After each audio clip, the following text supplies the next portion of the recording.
in the humid, pine-scented air of rural Georgia in 1985, a church bus carrying a dozen children from a historic black community vanished from a lonely country road. An official search, led by a dismissive local sheriff, was brief and concluded with a convenient, if tragic, theory. The elderly driver had suffered a medical episode and crashed the bus into an unrecoverable location. For 12 years, that was the story. A tale of a simple accident that left a community shattered and a pastor to grieve a daughter whose final resting place was a mystery. The case was closed, and the silence of the Georgia clay settled over the tragedy. Then, in 1997, a team of divers, surveying a newly created reservoir, made a chilling discovery in the murky depths. They found the bus, a silent, submerged tomb. The discovery resurrected a cold case and launched a modern, state-level investigation that would systematically dismantle the 12-year-old lie. The subsequent recovery would reveal a truth far darker than a simple accident.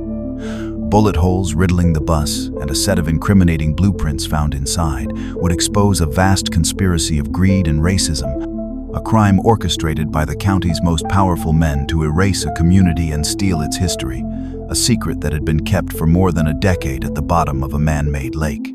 Before I begin, thank you for watching. Let me know in the comments, where are you watching from, and what time is it there? It really means a lot to know you're here with us. We're in this together. Now, let me tell you what really happened. The late August sun was a warm, benevolent hand on the small community of Zion Hill. From the steps of the Mount Zion AME Church, Reverend Michael Sterling watched as the last of the children boarded the old but lovingly maintained Bluebird school bus. The air was filled with a joyful, chaotic energy, a chorus of laughter and excited shouts that was, to Michael, the most sacred of hymns.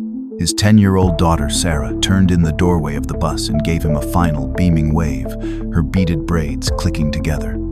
She was clutching a rolled-up poster for the youth choir competition, a vibrant, hand-drawn creation of musical notes and smiling faces.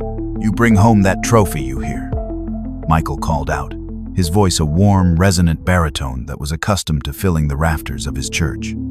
"We will, Daddy," she yelled back, her smile a flash of pure, uncomplicated joy. At the wheel of the bus was Mr. Isaiah Washington, a church deacon in his late 60s, a man whose quiet dignity and unshakable integrity made him a pillar of the Zion Hill community. He had been driving this bus for 30 years, ferrying generations of children to choir practices, summer camps, and Sunday services. He gave Michael a slow, respectful nod, his hands, gnarled with age and hard work, resting confidently on the large steering wheel. The hydraulic doors hissed shut, and with a low, rumbling groan of its diesel engine, the bus pulled away from the church, a bright yellow vessel of hope and future, carrying the community's most precious cargo. Zion Hill was more than just a place. It was a legacy. It was a small, self-sufficient community founded by formerly enslaved people after the Civil War. A patchwork of family farms and modest homes centered around the white, steeple-topped church that Michael now led. The land was their history, their identity, their one tangible piece of the American promise, and it was under threat. For the past year, a powerful and ruthless Atlanta developer named Leland Croft had been trying to buy their land. His vision was a sprawling luxury golf resort, a private paradise for the city's wealthy elite. He had made offers, generous ones at first, but the community, led by Reverend Sterling, had refused to sell. This land was not a commodity, it was their birthright. Croft's offers had since turned to threats, his lawyers sending letters filled with legal jargon about eminent domain and zoning violations. A slow, grinding war of attrition designed to break their spirit. As the afternoon wore on, a quiet unease began to settle over the community. The bus was due back from the competition by 5 p.m. 6 o'clock came and went. Then 7. The sun began to dip below the tall Georgia pines, painting the sky in strokes of orange and purple. The first frantic phone calls began. The competition organizers confirmed that the Mount Zion bus had never arrived. Panic, a cold, fast-moving tide swept through Zion Hill. Michael, his heart a cold, heavy stone in his chest, called the county sheriff's office. The voice on the other end of the line was a slow, disinterested drawl. A deputy was dispatched. The official response had begun, but Michael knew, with the gut-level certainty of a black man in the rural South, that they were on their own. He and the other men of the community grabbed flashlights and organized their own search parties, their headlights cutting desperate, searching lines through the darkness of the lonely country roads, their shouts of their children's names swallowed by the vast, silent, and suddenly menacing Georgia night. The official search for the missing church bus was an exercise in performative incompetence, an operation shaped less by procedure and more by the deep, ingrained prejudices of the man in charge, Sheriff Brody Wilcox. Wilcox was a man who saw his county in stark, simple terms. He was the protector of the established white power structure, and he viewed the independent, self-sufficient black community of Zion Hill with a kind of paternalistic, resentful suspicion. He arrived at the chaotic, floodlit scene at the Mount Zion Church late that night, his presence less a reassurance and more an assertion of his own authority. He listened with a look of bored, weary patience as a frantic Reverend Michael Sterling recounted the day's events. Wilcox's questions were not those of an investigator trying to solve a crime, but of a man looking for a simple, convenient explanation that would require the least amount of effort. His focus, from the very beginning, was on the driver.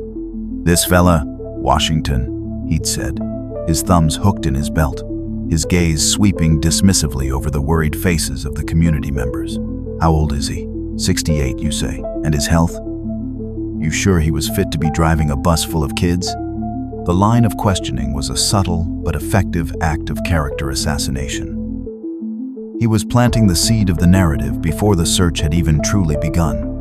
The fault, he was implying, lay not with some external malevolent force, but with the community itself, with their own supposedly unreliable elderly driver. The search he launched the next morning was a disorganized, half-hearted affair. He assigned only a handful of his deputies, supplementing them with a group of untrained civilian volunteers. He refused the offer of assistance from the Georgia Bureau of Investigation, a move he framed as an assertion of local control, but which was, in reality, a way to keep the investigation under his own prejudiced thumb. The search parties were sent not to the most logical routes, but to the most visible ones, a piece of public theater for the local news cameras. The real, difficult work of searching the dense forests, the swampy lowlands, the remote, unpaved logging roads, was largely ignored. Sheriff Wilcox's most trusted man on the ground, the one whose opinion he valued above all others, was not one of his own deputies, but the powerful developer, Leland Croft. Croft, in a masterful performance of civic concern, had arrived at the command post with offers of help. He provided food and water for the searchers and, more importantly, he provided his own intimate knowledge of the local terrain, knowledge he had gained while surveying the land for his proposed golf resort. He would stand with Wilcox over the maps, pointing out areas where an old bus might have gone off the road, subtly guiding the search away from certain areas and towards others. He was not just an observer. He was an active participant in the misdirection. The community of Zion Hill, meanwhile, was treated not as a group of grieving victims, but as a nuisance.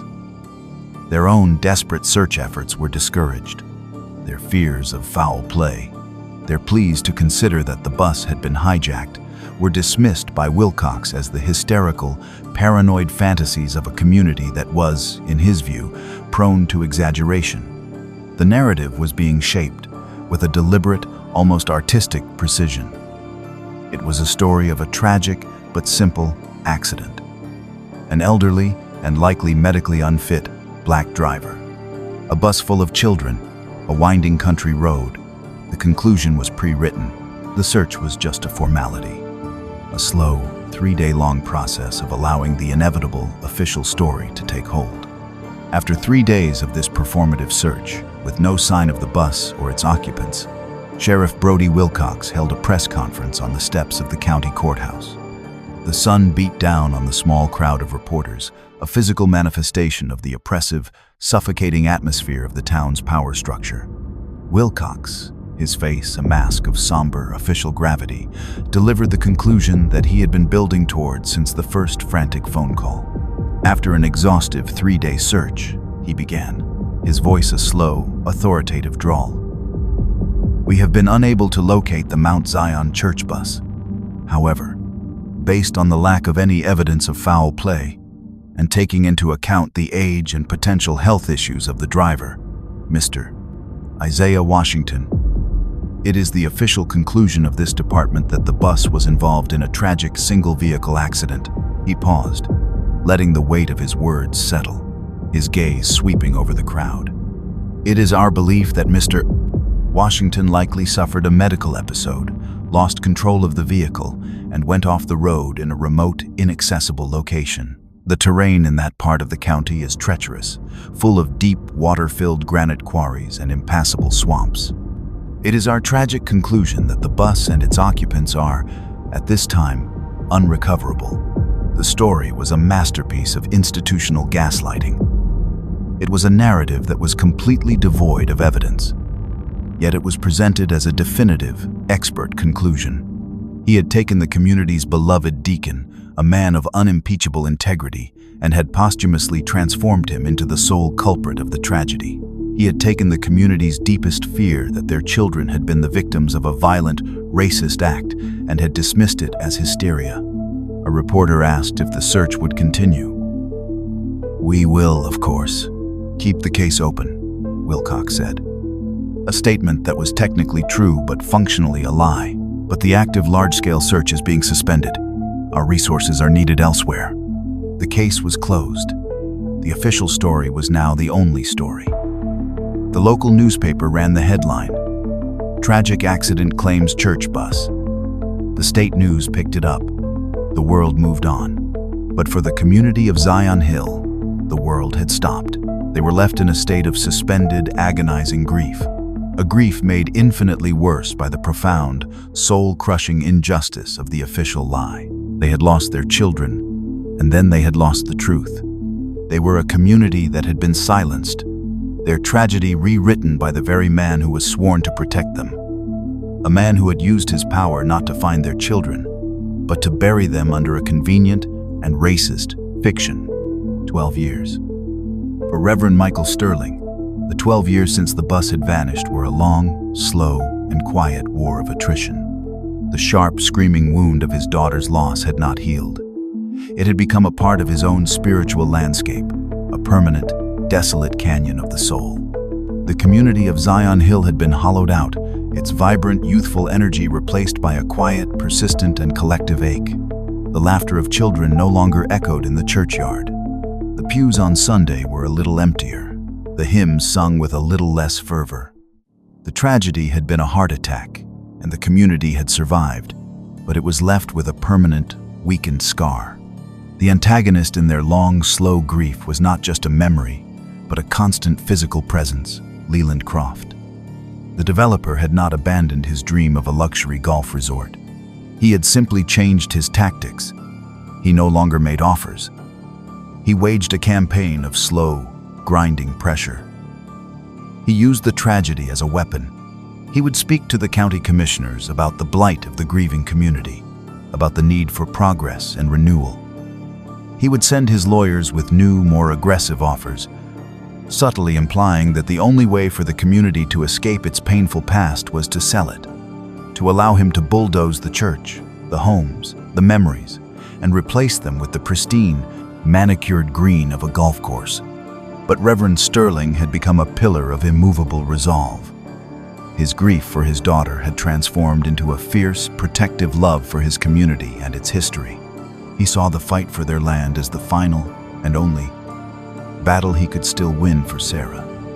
To sell the land would be to dishonor her memory, to surrender the very legacy she had been a part of. He organized the community, he fought the zoning changes, he met with civil rights lawyers from Atlanta. He became a reluctant warrior, a man of God forced to fight a very worldly battle against the forces of greed and power. His opponent in this battle was not just Croft, but the entire, entrenched power structure of the county, a structure that was still, in 1997, defined by the old, unspoken rules of race and class. The new sheriff, a man who had been Brody Wilcox's deputy, treated the Zion Hill community with the same dismissive contempt as his predecessor. The county commissioners, all white, all friends of Leland Croft, saw the historic black community not as a constituent to be served, but as an obstacle to be removed. The 12 years of silence from the law had been absolute.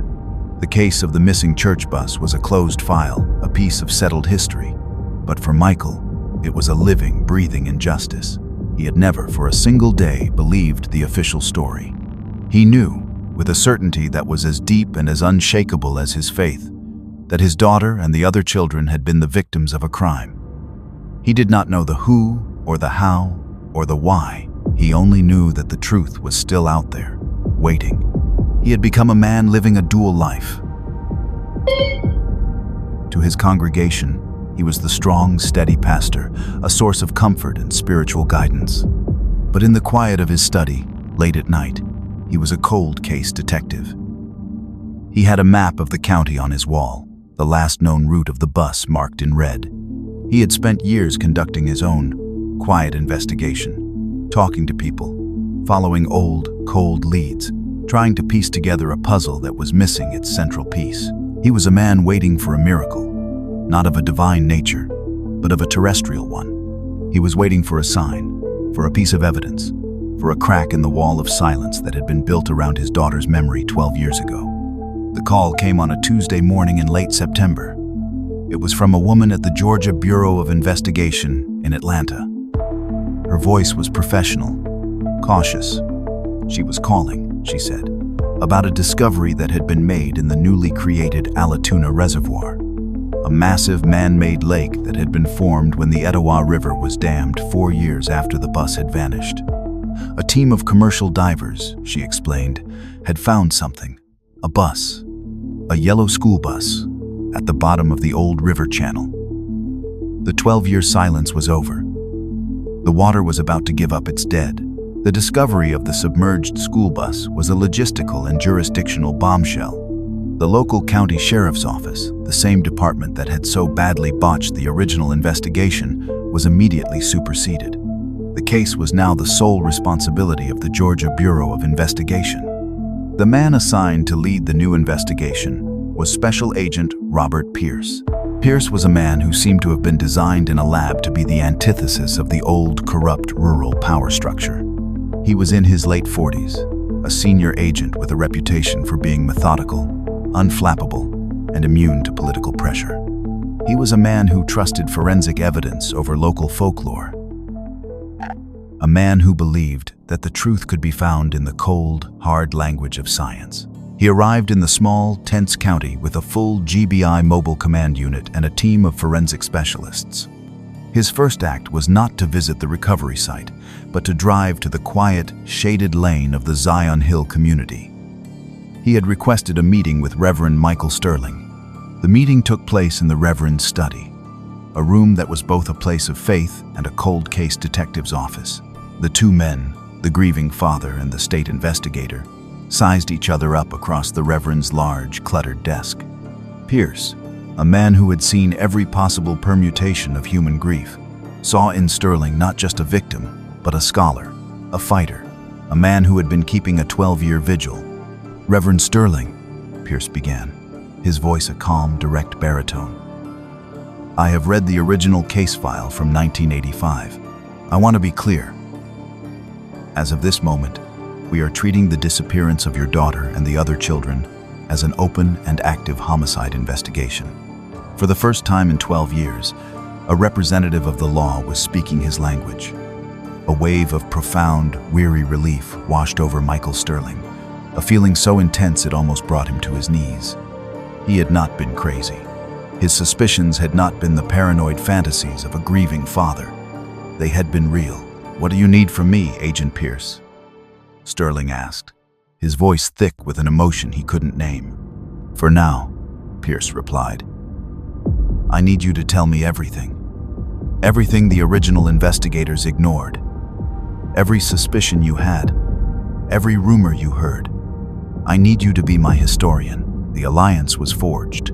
For the next 2 hours, Reverend Sterling walked Agent Pierce through the 12-year history of the case, from the last wave of his daughter's hand to the relentless, predatory pressure of the developer, Leland Croft, to the deliberate, racist incompetence of Sheriff Brody Wilcox. He was not just a grieving father anymore. He was the investigation's star witness. While they spoke, a massive crane, mounted on a barge in the middle of the Allatoona Reservoir, was slowly, painstakingly, raising the ghost from its watery grave.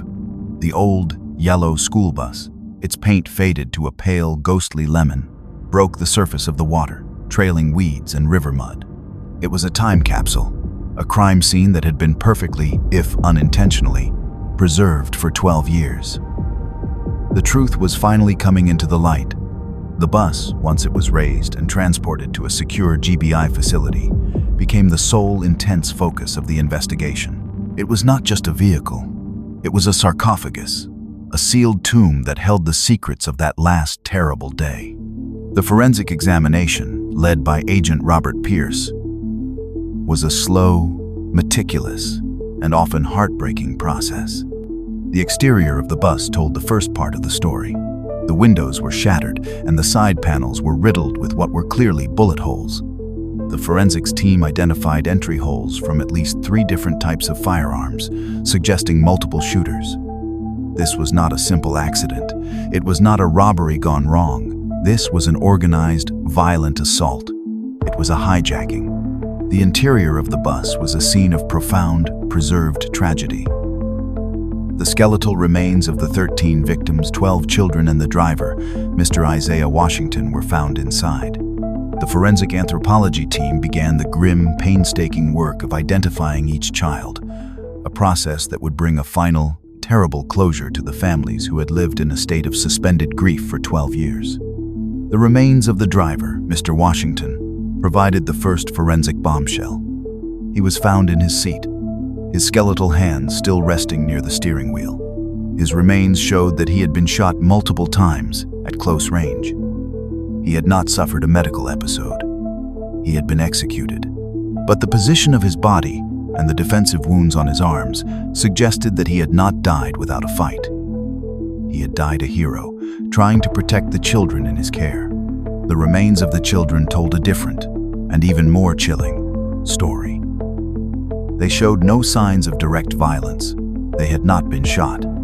The forensic team concluded that they had likely died when the bus was sunk, either from drowning or from the impact of the crash into the water. They were not the targets of the violence.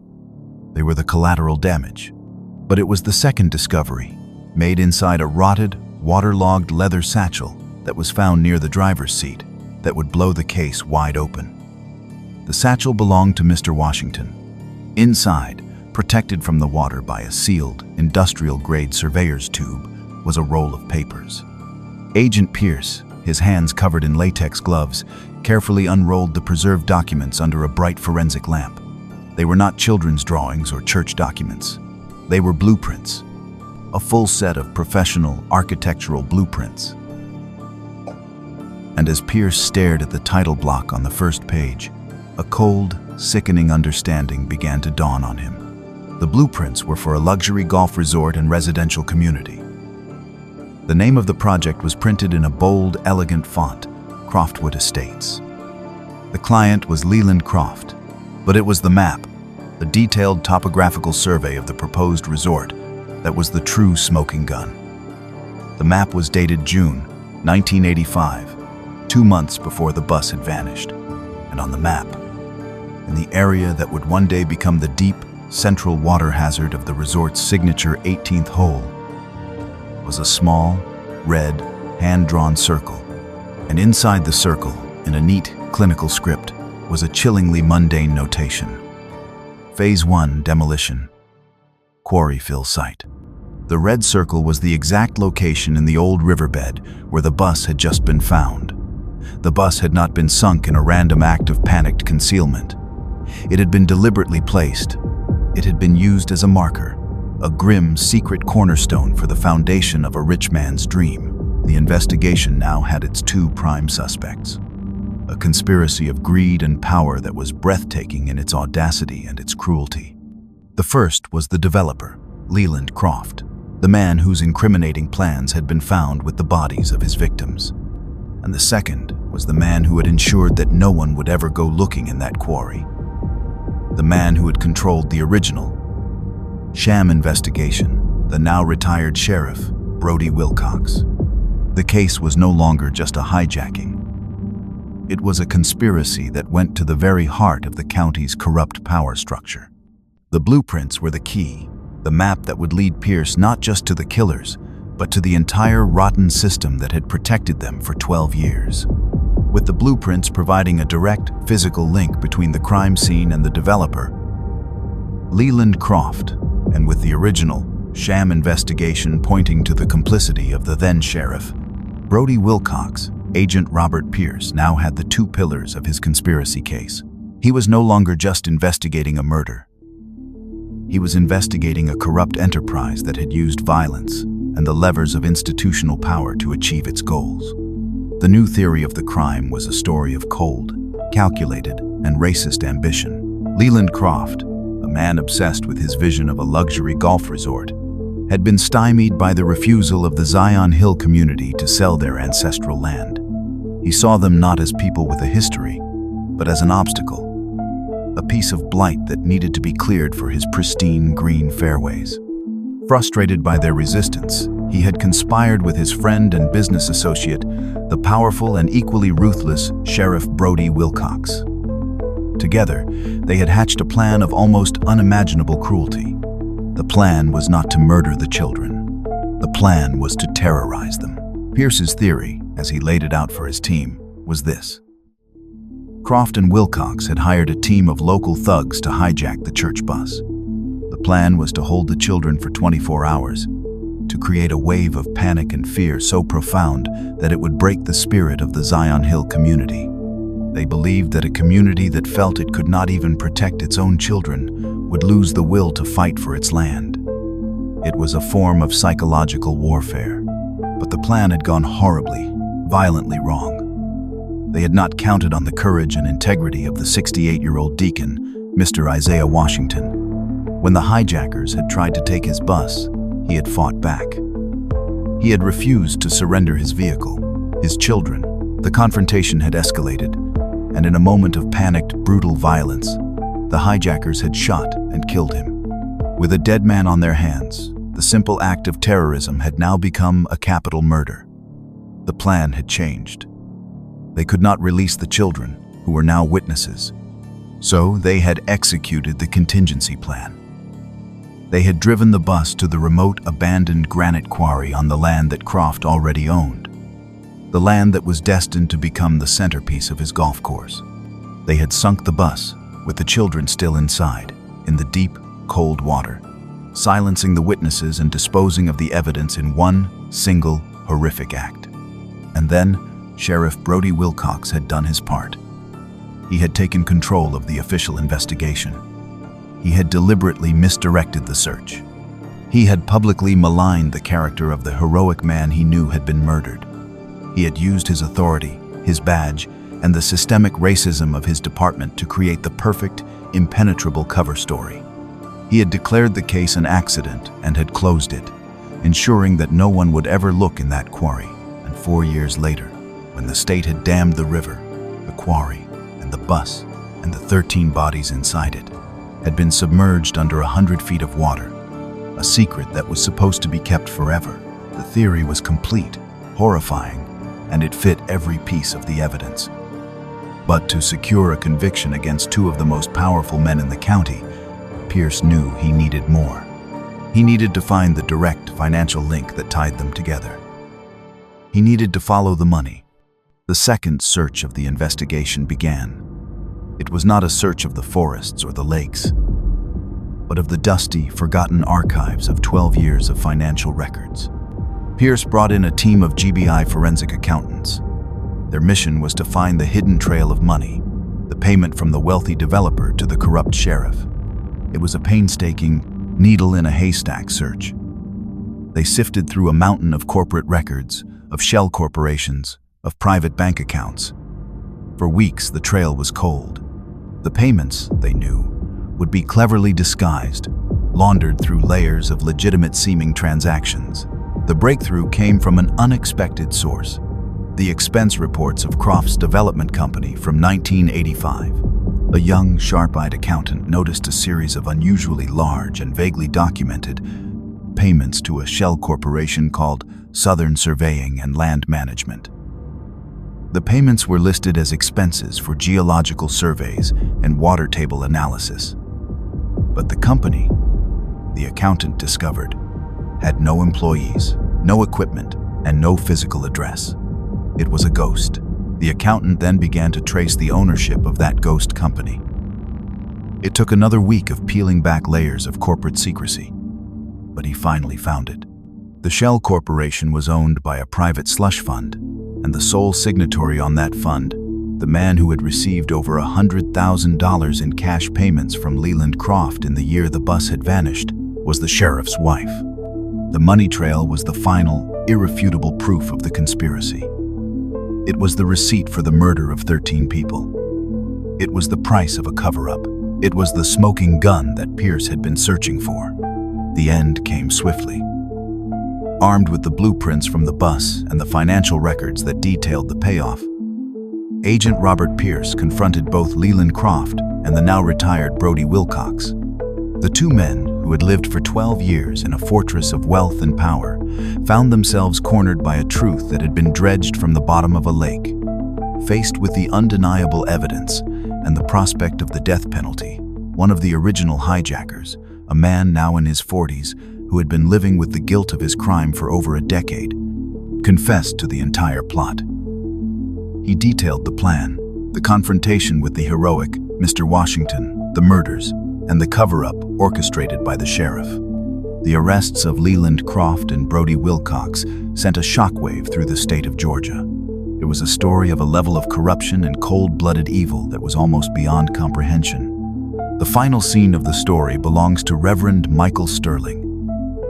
He is standing at the pulpit of the Mount Zion AME Church. The church is packed, every seat filled, the air thick with a sense of profound, communal sorrow and a fierce, resilient pride. It is the memorial service for the 13 souls who have finally, after 12 long years, come home. Reverend Sterling speaks not of vengeance, but of justice. He speaks of the quiet, unyielding courage of Mr. Isaiah Washington, a man who had been a hero long before the world knew his name. He speaks of the bright, beautiful lives of the children, lives that had been stolen, but whose memory would now be a permanent, living part of the community's history. And he speaks of the land. He tells his congregation that the development has been stopped, that the plans for the golf course are dead.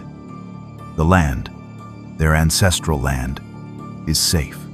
It has been paid for with a terrible, unimaginable price, but it is theirs. His sermon ends with a look towards the future.